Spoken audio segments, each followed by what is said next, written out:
I started becoming really interested in the sounds in the environment, and thinking about the semiotics also of these forms of communication, not just human to human, but also like human to animal, animal to animal.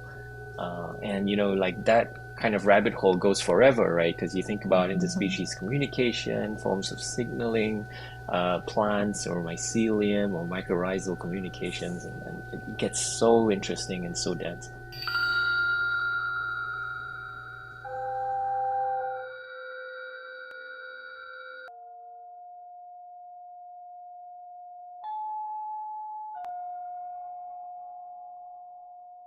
Hello, everybody. This is Victoria Vesna, and you're tuned into Vibrations Matter. In this episode, I talked to Joel Ong, who shares the story of his journey from studying ecology as a science student to becoming an artist whose work transformed scientific research into immersive, poetic experiences. His installations often operate on a quiet frequency, delicate yet deeply affecting, where sound and vibration evoke both beauty and unease. Joel's practice engages the senses in ways that are not always immediately obvious, inviting us to listen beyond language, beyond human perception, and into interspecies and environmental networks. As a special treat, he will introduce us to an interactive instrument recently built from a gas mask, a device that encapsulates the essence of his approach: poetic, disturbing, and subtly profound. Enjoy. Hey, Okay. Joel. Hi. Nice to see you virtually Nice to see you. after such a long time. And Hmm. I'm so excited to catch up with you, like really catch up with you, and very disappointed that you can't come to UCLA because of this strange thing going on with Canada. It's been such a weird journey the last year working on this project with Atmosphere of Sound because we started with the pandemic, then we had the protests, then we had the fires in LA, now we have the visa issues. It's just like, oh my God, what else? But we persist, we keep going, we keep putting out good vibrations. And your installation looks amazing. And we'll have you on virtually. So it's all good. We're here. It's We're all going to good. keep going. Yeah. And I'm actually very curious to catch up with you since we haven't seen each other for a long time. And maybe even start with how we met. I started going back in my mind, preparing for our chat. And I remember actually it was Eddie Shankin who invited me for a guest lecture at, is it Data X? What was that program called? DXARTS. DXARTS, exactly. Yeah. Um, and he pointed me to you specifically. He said, there's a student you must meet. You have to meet Joel because he's into nanotech and you're doing nano and vibrations and he's so into it. And sure enough, he was absolutely right because I was so impressed. You were a grad student then, so this shows how long ago this has happened. What year was that? Can That you must have place it? been 2013 or Oh, 2014. oh Yeah, my, that you was, see what I'm talking about? yeah, tw maybe 12 years to the day, actually. So we're literally made a full circle on the zodiac. Yeah, possibly. Yeah, very We met possibly. in the Yeah. year of the snake, and we're Hmm. back here at the year of the snake. And yeah, so let's start there. Talk to me and share with others that project because to me personally, it was the beginning of our relationship, and we collaborated later and stayed in Yeah. touch. And Oh my goodness. Well, I want to start off by saying how honored I am to be here, definitely, and how honored I am to be constantly within your radar. And Same And here. I'm Same yeah, here. I feel like I'm the nagging itch that never goes away. But but No. no, I think really it has borne a lot of fruit. The stuff that we've done together, and I'm so proud of it. But yeah, it's funny we would go back to that time because it really was a very like tumultuous time in my life, and it's kind of um in some ways it was similar to the kind of socio-political events that are going on now, and we were I was in DXARTS, right? So I was maybe in my like first or second year uh, at in a PhD program, and Ed Shankin came on, and he was almost immediately my supervisor, um, because of our shared research interests. And at that time, I really didn't know what I wanted to do. I was uh, basically a science student that was very interested in poetry, and so uh, I was trying very hard to fit all the various interests and curiosities that I had within the research program.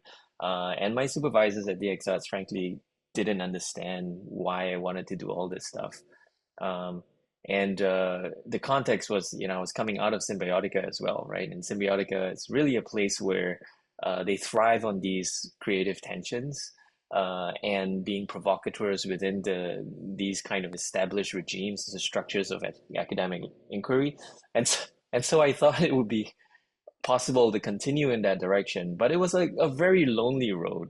And I really felt like there wasn't very much support. So when Ed came in, and Ed had this structure of inviting esteemed researchers like yourself and artists to come in and do studio visits with all the grad students, I chanced at this opportunity, and I gotta be honest, like when he said that you were gonna come, it was really fantastic for me because I mean, you only met me in whatever it was, 2014 and 2013, but like I've known about your work for almost forever. When we were in Symbiotica and Forever. yeah, Wait.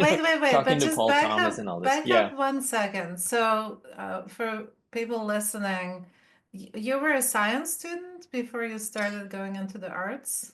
Yeah, so when I was I grew up in Singapore. So I went to the National University of Singapore after I did my national service and all that stuff, and I was doing ecology as a major. Uh-huh. And I was trying to get into bioengineering, but at some point I realized that I was very interested in field studies.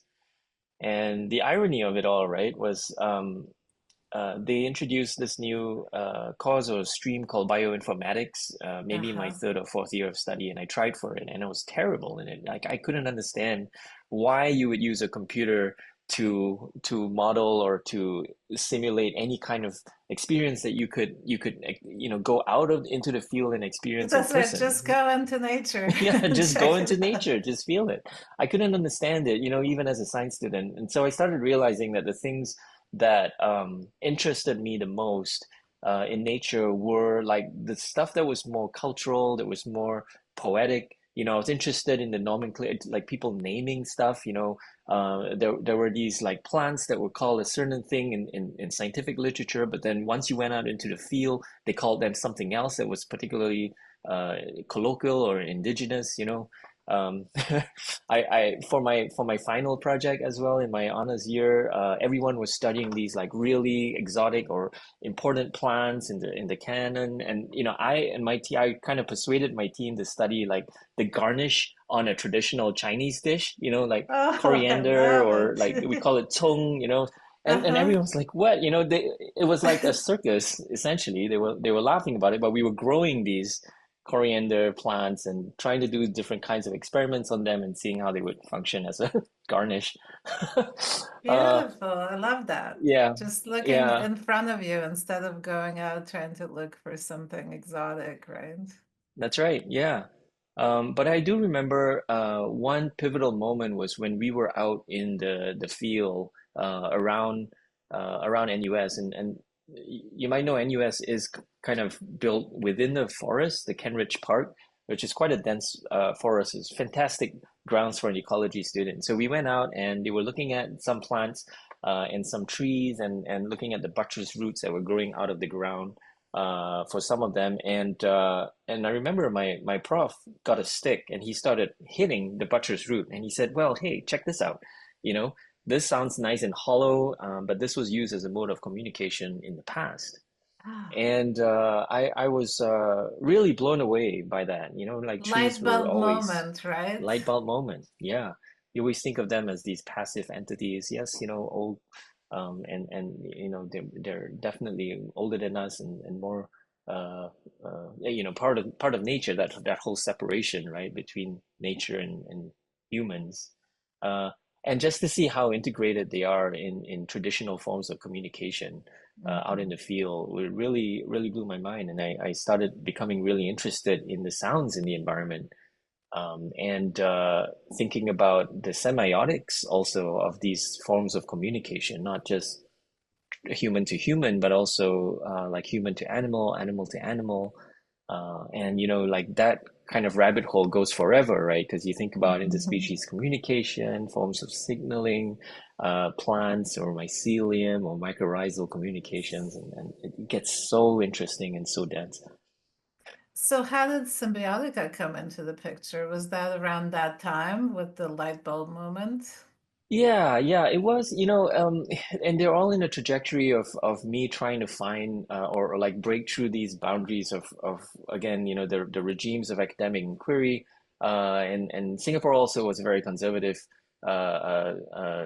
nation. I mean, with respect to artistic production and presentation as well. These were all, I mean, censorship was a huge topic when we were there at Mhm. that time as well. So me and a couple of friends, we used to play in these like noise art circles, like outside, in the cover of darkness in like studios where we would melt speakers and go Nice. crazy and all that stuff.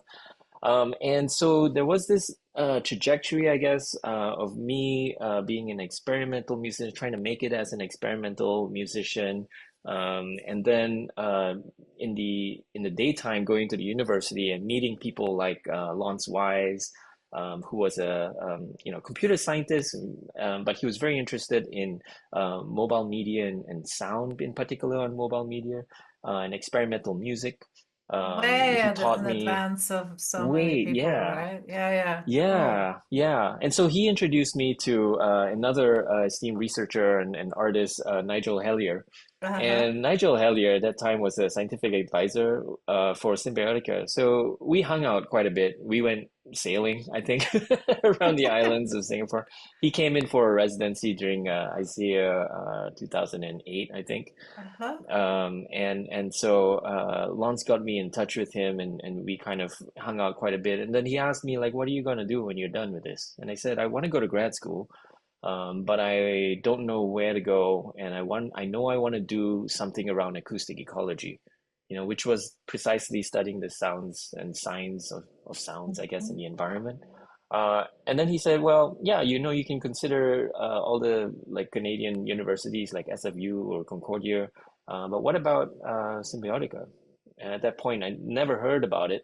But I sent a feeler email to Yonat and Oren, and I mean, as they say, the rest is kind of history. Yeah. It's Yeah, amazing how many amazing artists in biotech and art and also sound and science came out of Symbiotica. Just yeah, yeah, this kind of catalyst. They were a yeah, real catalyst. I remember visiting them at the very beginning at Perth when they were just starting, and I was so impressed that they were doing this in the biology center. yeah, It was like yeah, at that time, I think it was 2003 or something. That was light bulb for me. I just thought that's so amazing because I was already working in that, but like you and a lot of us plunging through the field with no markers, no road maps, just kind of yeah. feeling your gut and going with it and going, hey, is there anybody else who sees the world like this? Or am I just kind of Yeah. alone here?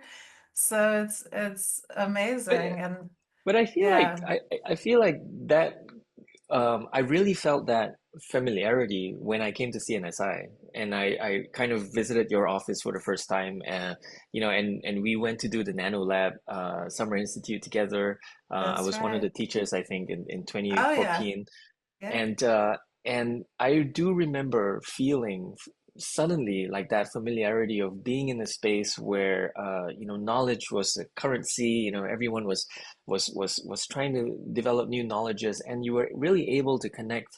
Um, on the one hand, it was being able to connect. Kind of philosophically or ideologically with people in wanting to know more about the world around us and interactions, etc., etc. We could all talk on the same level, but it was like the access to these tools of inquiry, just to be a fly on the wall of all these different processes that were happening in the lab.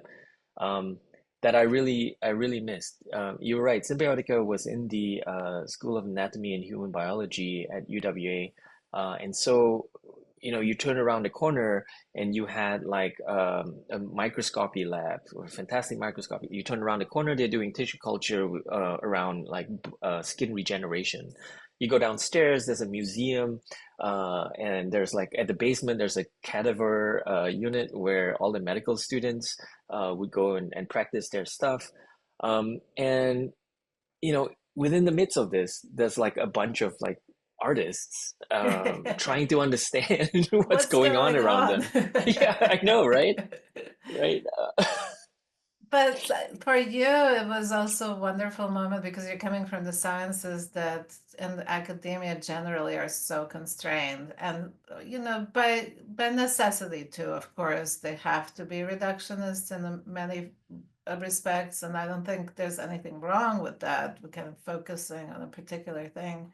But there's that lack of a larger picture of the big umbrella while you're in this kind of reductionist moment. You have no, generally, you have no sense of how this expands and interconnects to everything else. So it could be an atom, but that also can be expanded into everything, into, your body, your space around you, your life. And that reductionism is so narrow that a lot of students who come to my kind of studio from the sciences exactly are still loving the science, but really feel disconnected.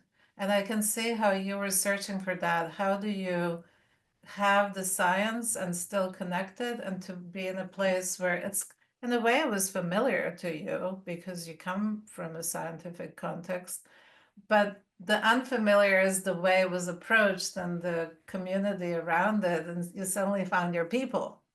Yeah. Yeah. No, and also I think I came from probably the most regimented of the sciences in terms of the level, right? I was an Sure, undergraduate science student, which means that you're following protocols that's all the right. time. You're In you're not Singapore, you're on not top of developing it. new yeah, you're not developing new experiments, you're repeating them. And so to a certain extent, the creativity that you might see in like later grad school or as a faculty member in the sciences, I never got access to that at all. But it was I think moving into this role where you're supposed to be on the outside looking in, and then starting to talk to professors and understanding what a research question actually is in the sciences, and how hypotheses are constructed, and how experiments are designed, and then it starts to open your mind to it, right? Um, and so, yeah, you're right. We have such like a wide capacity for asking questions and trying to find out answers to them.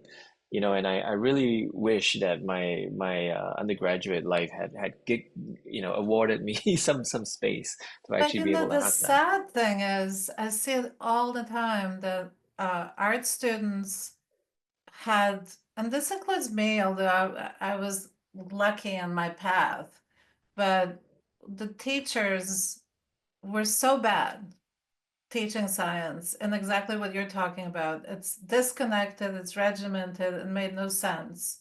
So so many students drop out.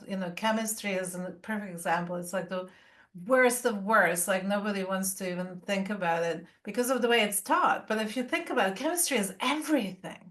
It's absolutely everything. And it's disconnected to formulas and to how you do it. And it's like, what is this? It's so abstracted that you lose the art students. And then you have art teachers who lose students as well, who are like so regimented in what is art and how do you approach it, and even music, like how do you take piano lessons that are like, what is this? You know, you're just doing scale, scale, scale, scale. It's like, okay, how do you connect this to the universe? Yeah, Like, how do you yeah. connect this to my rhythms and my compositions? None of that is approached. So this is the disconnect between art and science, ultimately, what you're talking about.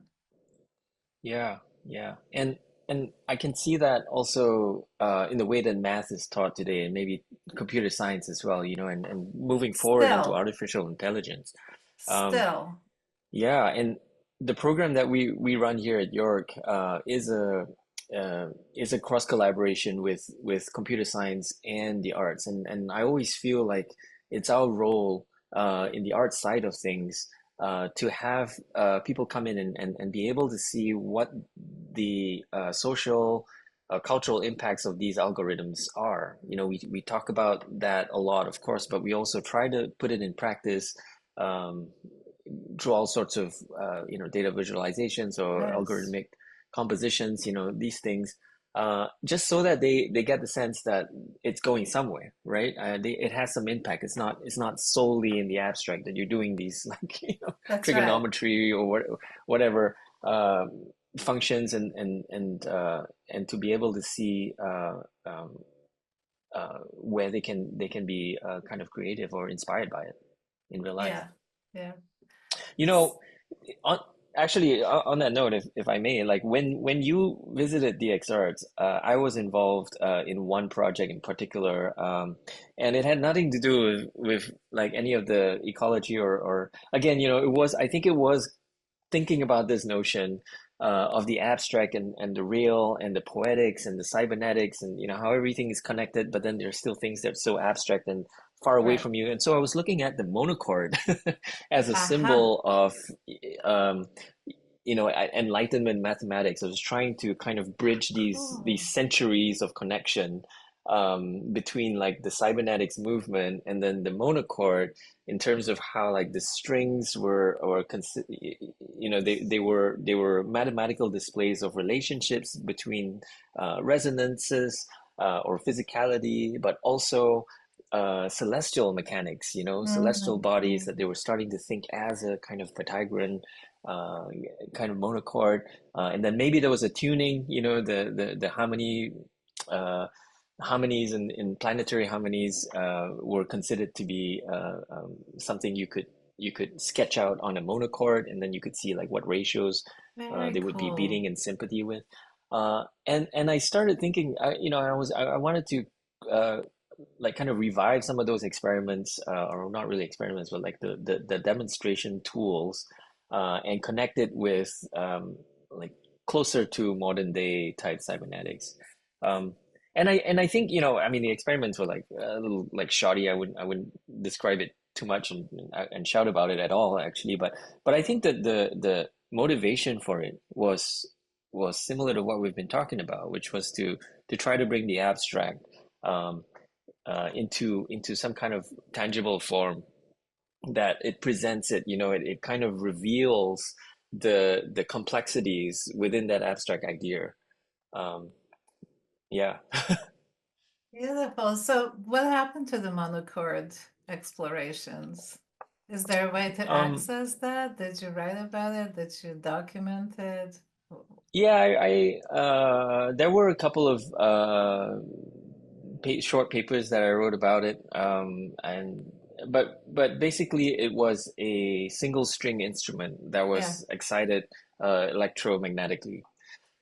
So at Karma, around that time in Karma, there's Stanford's Karma The Karma Lab? computer music, yeah, Yeah, Karma yeah. Lab. They were looking at a electromagnetically excited piano. So they had these electromagnets that were placed under strings, and they could uh, create these long drones from a piano string just by uh, putting the frequency or playing an putting an oscillator through that electromagnet at the resonant frequency of the string.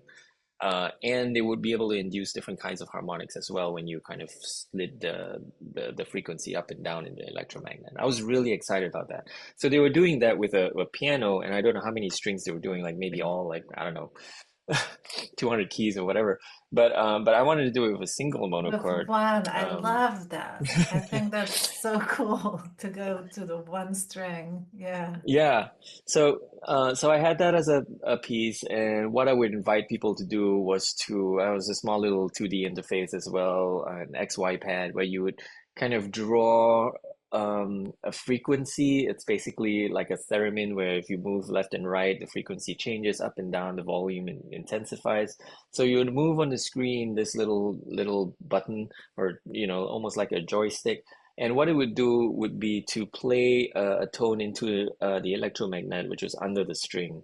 And so at different points on the screen, you would hit like the resonant note and at the right amplitude as well for the string to start vibrating, and you would hear the sound. And then you would move again, and then it would be like you would look for another point in another of the harmonic series. And it was like an investigation, and it reminded me very much of Paul Clay's, like a line is Yes. basically just taking a dot for a walk. Beautiful. And it really, to me, also makes so much sense knowing your work later that you were starting to investigate what causes the vibrations, the frequencies, and how that one string, it really does remind me as well of clay, like the idea of just, Mm. and how when you pluck that one string, all this stuff happens. It's not just like a So much. sound, it's so much Exactly. happening. And love Yeah. it also in relation to this huge piano experiment in Stanford and, probably big funding, whatever. And you're doing it as a student with one string. It's beautiful. Yeah. Yeah. So then take us further up. So you get out of the university. Now you have already a little bit of a vision. Our paths cross again, I think, at that point with Birdsong Diamond, or was it a Yeah, little yeah. later? Well, with Birdsong Diamond, I was still at DXARTS, and honestly, that was it was like a saving grace, really. Like I felt quite trapped in the program. Uh, So we maybe also it pulled you was the fact, out we you gave me with the a birds. door, it was so It was so exciting though great to because I have was you. Yeah, it was great yeah. to have you on the team. And, this was truly a huge interdisciplinary undertaking. Even for my work, it was like beyond between Chuck Taylor, all the evolutionary biologists, the computational scientists, this whole, and it's a funded project, really. And then tapping into it from the sidelines with the field trips and the Hmm. birds and the sounds. It was quite a journey, I have to say, and wonderful. You contributed so much, especially when we were doing the mimic. That became so interesting how it kind of expanded as an idea of mimicking birds and showing how complex it is and how Yeah. we just can't even come close to what they're doing. Yeah. Yeah. Yeah. No, I remember when we were talking about it during the NanoLab meeting, and we were like, okay, yeah, why not? We had so much fun as as a group, right? You were calling us a band already at that point, Yes, yeah. and we had so much fun as a group that it totally made sense to just like dive into the next big project together. Like we would do anything for each other at that point, like It's true. we It's were that totally we true. were that tight. Um, and I miss them all, It's Yes, like I wonder how yes. everyone's doing, but yeah, sure. So I think when I first got on that project, we were working with parametric speakers at that time. So Ison had Mm-hmm. these interesting parametric goggles that she was trying to use echolocation for you to walk around the space in. And then I think it may have been Takashi Ikegama It was who had definitely these Takashi, yeah. Yeah, who had these parametric speakers that he was embedding within the trees to kind of understand localization of bird songs and maybe try to attract birds in a certain way as well. Consider that as a form of language. And so the whole process of it was this idea of us as humans trying to reach out to another species in a somewhat strange and unfamiliar language, right? And Charles was approaching it from the biological and we were approaching it from both like the field work, which we were Yes. excited to go out to Topanga and try to play some bird songs and see if birds would come and rest with us, but also in a kind of like provocative way, that we were. I remember you saying like, yeah, we're trying all these methods, scientific methods, using human rationality to try to understand birds and talk to them. When actually, We I don't think can't. it's actually we can, we can. Exactly. So there was that moment, right, when we were preparing this project and we were saying, okay, yeah, we can delve deep into the scientific research, and yes, okay, there are all these grammatical syntax, call and response, repetitions, these little segments of sound that they were identifying as alphabets in the new kind of bird language. But like, how can we as artists kind of basically like stub the toe almost of that research, like, oh, oof, that hurts, and we got to understand this a bit better. And so we came up with this idea of the birdsong mimic, which was a call and response gamification. Or a gamification of the call and response techniques that birds usually use in their communication, or what we found out to be bird avian communication.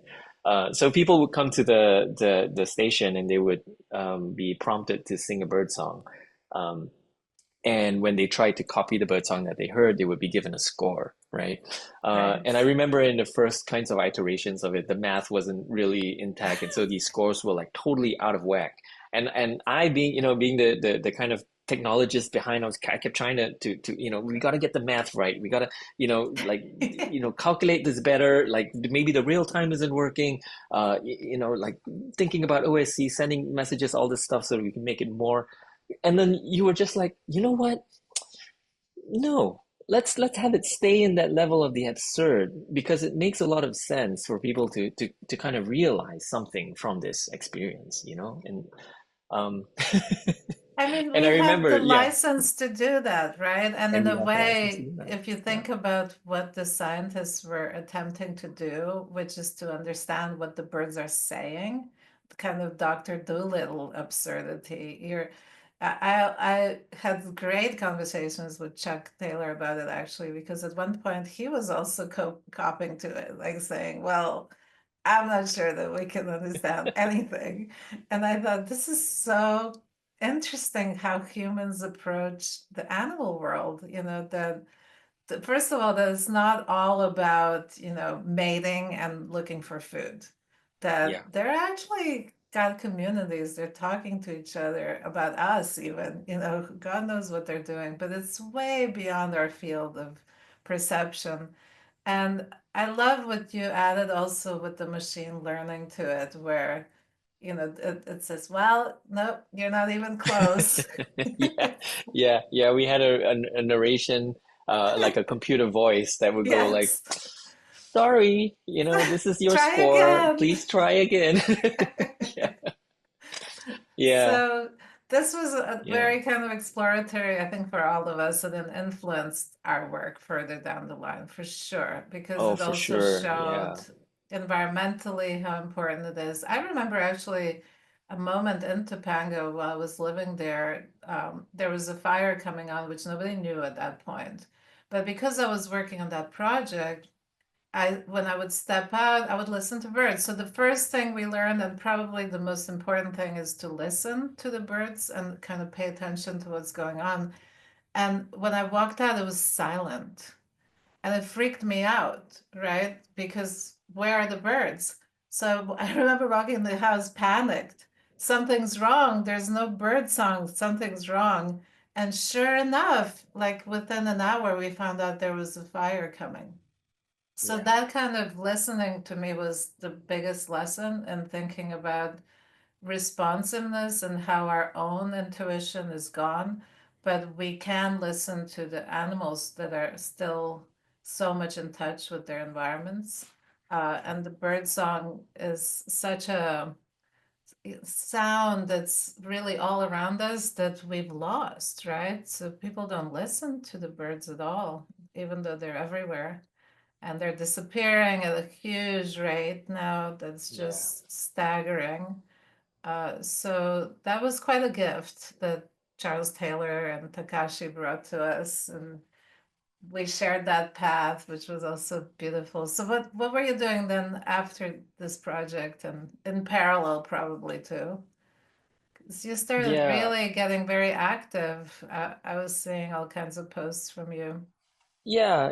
Actually, so I think with the Birdsong Diamond project, I was coding everything in an environment that I essentially just learned at that time too, in Super Collider.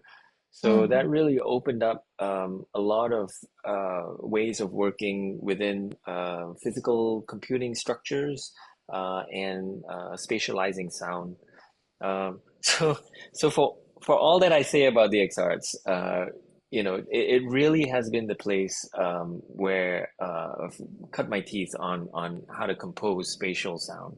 I guess, as a batch, we were supervised by some of the best um, uh, spatial sound composers. Joe Anderson, Juan Pempin, and of course Richard Carpin also was one of the pioneers in computer music, who were all there, and they taught us.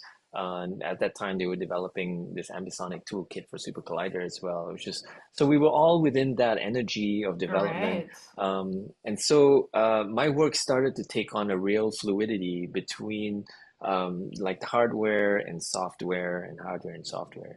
And so I started working on a bunch of projects that included data sonification and triggering like kind of live kind of physical sculptures. And I think one of the more uh, prominent pieces that I came up with came from this idea that if you're standing in the field and you're listening to sound, it's never as localized as a sound source within a loudspeaker setup, right? It's always kind of blowing around you and it goes around you and stuff. So it's really like the wind, like the sound is like carried on the wind, Mm. essentially.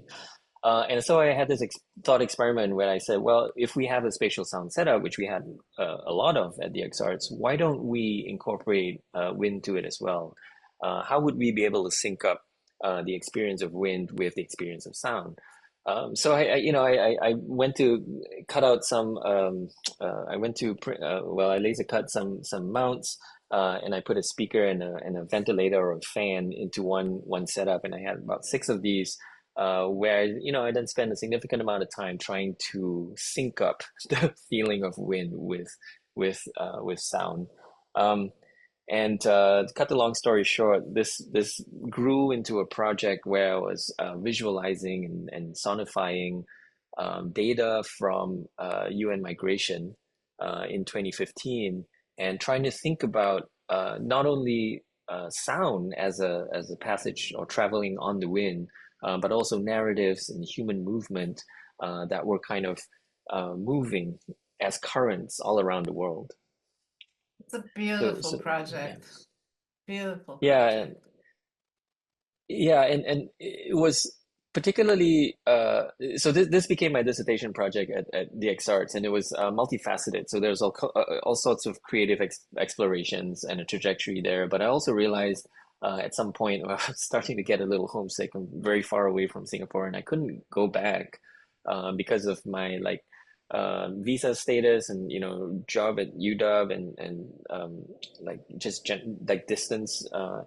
And so I felt really stuck. And so every time I would stand in a place where there's wind, and I'm researching the wind, and I'm looking at this, and I'm saying, okay, sounds are moving around. I just felt like I'm stuck. Yeah, I am so not moving on the wind. And at that time, um, it was the Syrian migration crisis in 2015. Mm. In the middle of Mm. the year, we had a large amount of That's right. migrants who were trying to get into spaces, and they were not able to. And so we Yeah, heard it all was these so stories about sad. about refugees being stuck at borders, Mm-hmm. and Mm-hmm. all sorts of the really terrible conditions at the borders as well. But then and then it suddenly hit me that there was this kind of idea, this similar idea that I was facing, although of course at a much different scale, that I wasn't able to move, and the wind for me started to seem a little different. It was this kind of Sisyphean tragedy of kind of observing the wind and feeling that it's going around you and everywhere, but like you're unable to move as it is. There's no randomness in your movement whatsoever. It's super Mm-hmm. constricted. And the last part of it was that I realized that there was a ice run detention center in the Pacific Northwest, an hour below Seattle, in Tacoma. There was the Northwest Detention Center, where they were housing thousands of undocumented migrants. They probably are like filling the brims now with them, which is kind of terrible to hear about. But at that time, there were already a significant number of undocumented migrants who were living there in that detention center in a kind of suspension, or limbo, purgatory, if you will, because they were awaiting trial for their visa status. And so, like, all three of these things together made me feel like this relationship between moving and suspension, like floating and being buoyant, kind of leaving the ground, and the lightness of that, all came Mm-hmm. together in this piece. Yeah, on the side, I was advocating quite a bit for the Northwest Detention Center as well. We were trying to stop migration. This was the Obama eras as well. We are trying to send a Mm-hmm. message by campaigning and marching. And also was working with some artists to do some work around Tacoma itself to kind of tell people who live there, like, excuse me, just down this hill, there's a detention center where there are thousands of refugees, uh, just kind of, forced to be there. Mm. And it's all full circle again, right? Another wave of this kind of situation. It's Yeah, really very strange times we're living in. So, but yeah. that piece was very successful too. It was shown in different places. And did you also record some of the sounds that were created with the wind and Yeah, there was a part in one of the projects that was leading up to it. It was called Between Us a Breeze, and mm-hmm, this was directly related to the experience that I had when I was volunteering in the detention center itself. So I went to get trained to be a volunteer. And what you do is you sit down at a detention booth. The day before, you're given a bunch of names, and you tell the officer on the day off that you're going to talk to so and so, so maybe about four or five people, and one after another, they kind of bring them out to meet you, and these are undocumented migrants. Usually brought there from the border, who have no family or friends in the States, and some of them have been there for years. Some of them don't really speak English, but the point is, for us, we wanted to befriend them, just to let them know that there was somebody out here that was kind of looking out for them, and let them know the kinds of infrastructures of support that they had if and when they were released. Um, and so I felt I was trying to get to know them a little better, and then I had these. I was like behind a detention glass, and I realized at some point that it was very hard to communicate through the medium of that phone, and I couldn't also feel their breath, and I felt like that was something that you need in order to establish some connection. So I did a project called Between Us a Breeze, where I would take some recordings of these like multi-track recordings of these marches that we were on, coupled with like voices of some of the undocumented migrants that we had a chance to interview as well, and I put it in a project that had two visitation booths on each end. So you would go to that project and you would pick up the phone and you would hear some of that conversation and you hear some of that sound, um, of the marches and the protests on one end, and on the other end as well, you would be able to hear it, and both of you would kind of be looking at each other. And when you tried to talk to each other, instead of hearing each other's voice, you would see it visualized in front of you on a pool, on a reflecting pool that had these ventilators that were blowing along it. So I would talk into the microphone, and a fan would turn on above the pool, and that would cause ripples to move in the direction of the other station. Yeah. What I So yeah, love about your work is that on first sight, it's so delicate and poetic, and you could just walk away with that. But if you go deeper into it and really take the time, it's so complex. It's like that one string, right? You could just see it as a pluck one string, and you could see all these different levels of frequencies and thoughts and philosophies behind it. I didn't know the depth of this, frankly. So I knew a little bit, but I didn't know that you actually volunteered and were there creating a relationship. It's pretty amazing. Yeah, I really yeah, respect we that. tried our best. Yeah. Thank you. I mean, the work continues, of course. Yeah, that's pretty cool. So this now brings us to your recent piece, right? That you did with the vibrations on the water. Yeah. Uh, yeah, practically between us, a breeze was a bit. Uh, I think the sounds of the fans were a bit distracting. So we wanted to come up with a way of making these movements on the water a little more subtle and more Yeah, silent. yeah. And so, of course, we thought about cymatic. Of course, I thought about cymatics and putting transducers below the water, there were a series of simple experiments that we did. But uh, the biggest thing was that people usually think about cymatics as the patterns itself, right? The abstract patterns, how beautiful the patterns are. But for me, in this project, the simple act of ramping up a subwoofer or a transducer uh, from zero to whatever levels it is. Uh, it started to show appearance and disappearance, revelation Mhm. and disappearance. And for me, that was the thing that was more important than the patterns itself. I was thinking of breath, as like the presence of speaking, of speech, of words. But then when you inhale, it goes away again, but it's all latent. It's stuff that is hidden. Uh, and so in Silence is a project that thinks about what the hidden stories and cultural narratives are like brooding below the surface. And in particular, it started off looking at the pandemic. And during the pandemic, there were a lot of places in Toronto that were, um, uh, I guess, they were not we were terrible. They were not well treated at all. There was a lot of systemic inequalities, especially for racialized populations and populations with like no well-known track records of like systemic inequalities already. So in particular, I did some work in advocacy around the Jane Finch neighborhood and was trying to um, raise the digital literacy levels in Jane Finch, which is north of Toronto, um, uh, one of the poorer neighborhoods in Toronto, so that they could continue their conversations with their families or like loved ones that they couldn't Yeah, see yeah. anymore because of pandemic restrictions. Yeah.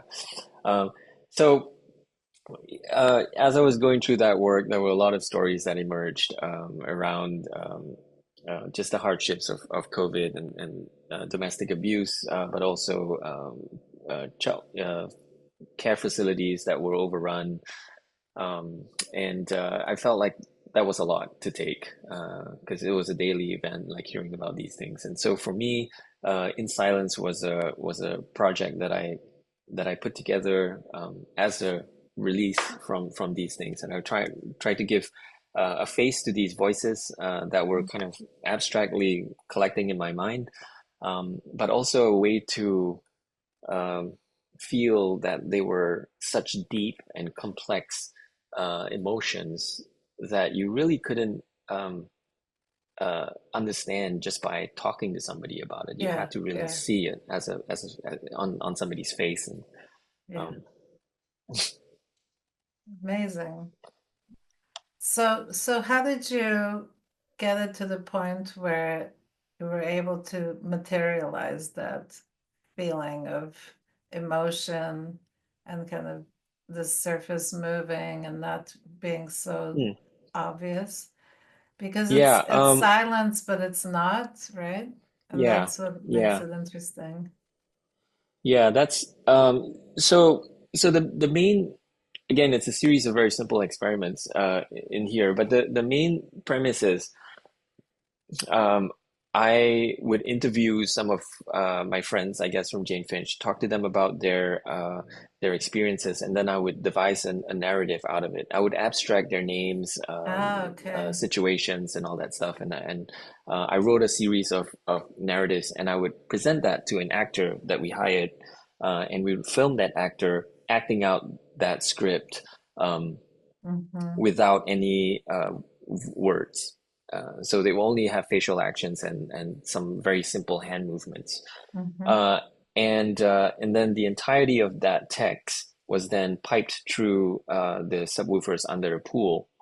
And at specific emotional, like I would say where the text gets kind of intense, emotionally intense, to match the actor's intensity in their face, um, the subwoofers are turned on, or they're ramped Mm-hmm. up to their sound. So you would see these patterns emerge as you can feel the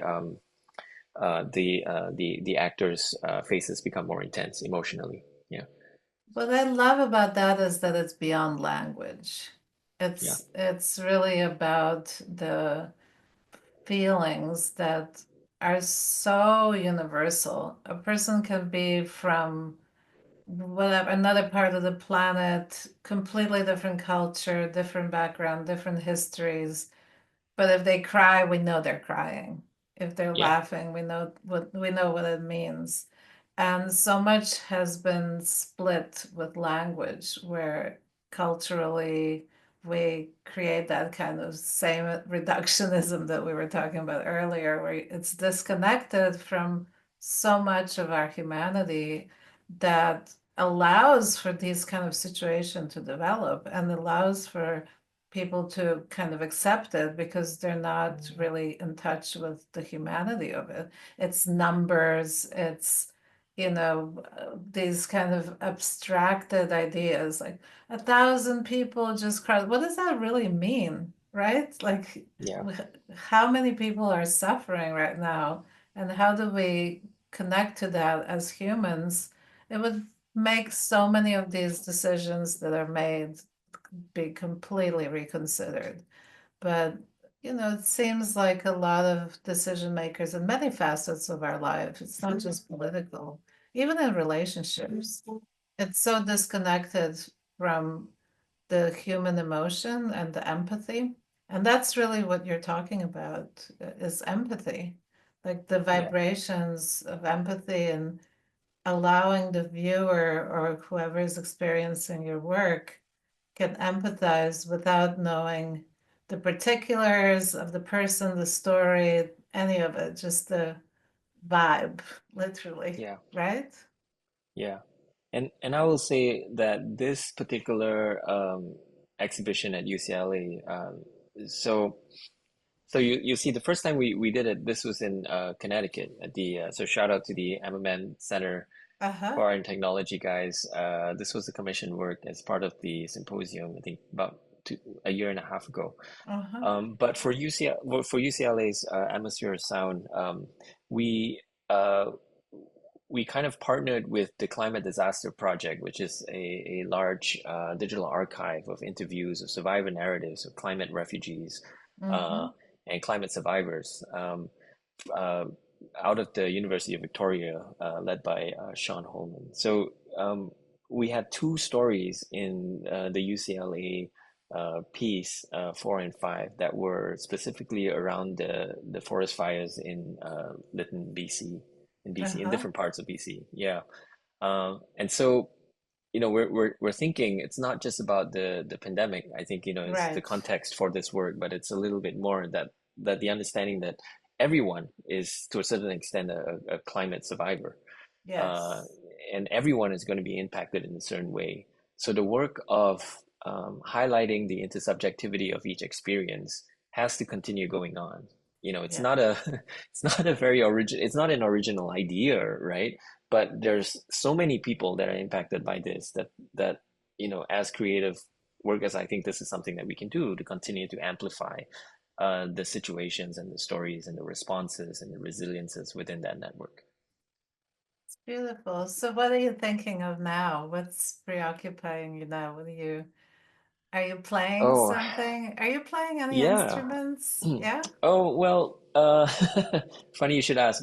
So I did a gig last week where I was Aha. playing out of a playing out of a face mask. Um, I was gonna ask again, it. this Of course. the It can't notions be of just an breathing and instrument. Yeah, yeah.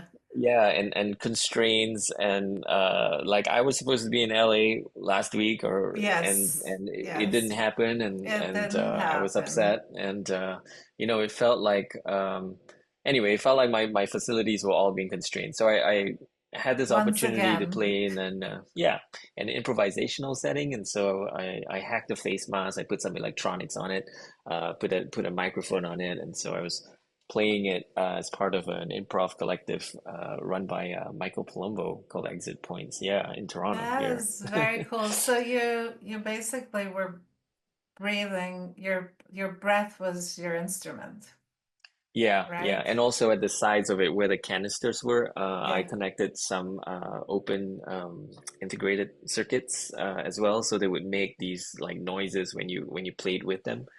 Uh, Ah, and that's yeah, very cool. So yeah. for the end of this episode, uh, can you share that with us and we'll add it to the end for the audiences to listen to that breath work you Oh, have? interesting. Sure. I'll bust it out again. I don't think there was a documentation of that show in particular. I think there was a recording that came out of it, which Sure, that's I all we can need. see if we can get some. Yeah, that's all we need is the recording and we'll listen. That sounds very cool and appropriate. And yeah, it just all connects so perfectly to me, listening to your path and how the idea of these blocked spaces and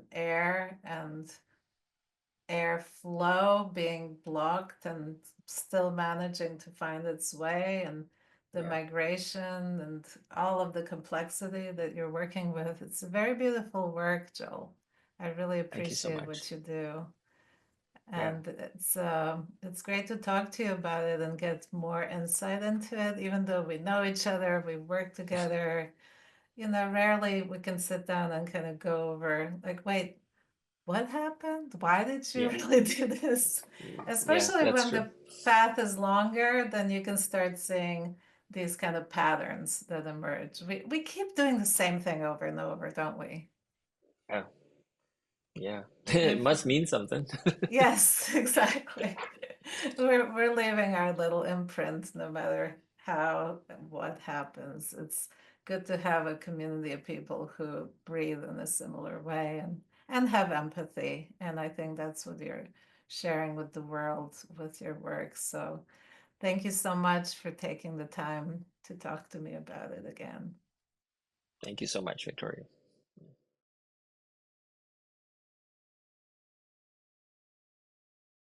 Oh, so it's a gas mask? It's a gas mask, I and see. so there's like a okay. You're So gonna have to. there's a recorder. So it's just a basic like a panel mount sound recorder in there, and then this is one half of it. That's the Aha. canister that goes on the side. So you would install it here, and I unfortunately I can't just hook it up right away.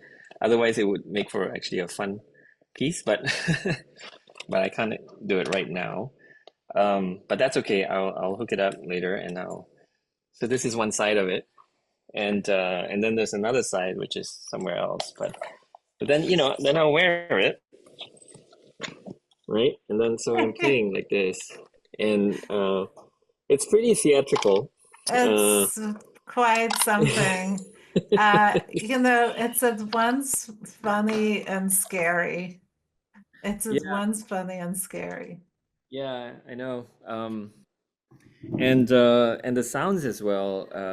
They're I would say they're like glitch electronic sounds, but then Uh-huh.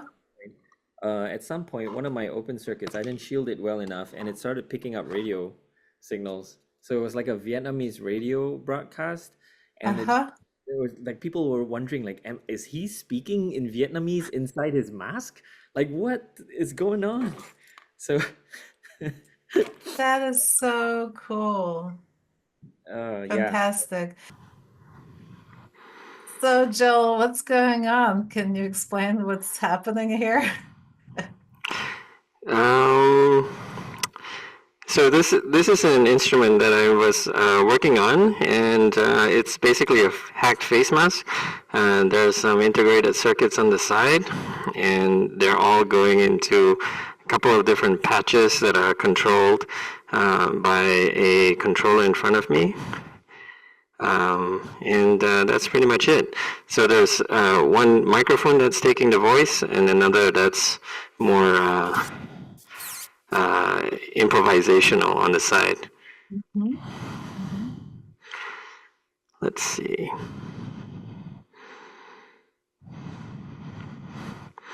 Well, Okay. we hear you breathing. Oh yeah? Okay. Oh yeah. Okay, good. So that means that it's coming true. Okay.